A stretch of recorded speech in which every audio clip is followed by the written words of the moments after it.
உங்க டூத் பேஸ்ட்ல உப்பு இருக்கா? டூத் பேஸ்ட்ல உப்பா? சார் நான் சுவாசிக்கிற காத்தே உப்பு தான். ஏய் அதெல்லாம் நான் கேட்கவே இல்லை. உன் டூத் பேஸ்ட்ல உப்பு இருக்கா இல்லையா? உப்பு தானே, என் கூட வாங்க. சமந்தன், இந்த மூட்டையில உப்பு இருக்கு, இந்த பாக்கெட்ல உப்பு இருக்கு, தண்ணியில உப்பு இருக்கு, இதெல்லாம் ஏன்? எனக்கு வேற சிறுநீர்ல கூட உப்பு தான் இருக்கு. உன் சிறுநீர் உப்புன்னு இருக்கு சப்புன்னு இருக்குலாம் இங்க கேட்கல.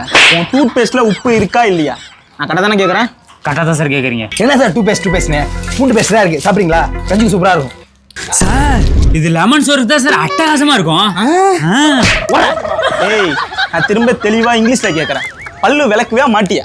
சார் இதை முதல்ல கேட்டுருக்கலாம்ல சார், விளக்க மாட்டேன் சார். இவனுக்கு எதுக்குற டூத் பேஸ்ட்டு? வாடா நம்ம பக்கத்து போட்டு போண்டா. சார் பக்கத்தில் கிடக்கிற 10 போட்டு நம்ம நண்பர்கள் போட்டு தான் எவனும் பல மாசமா பல்லு விளக்கல. அடுத்த விடுமுறைக்கு தான் விளக்குவானோ.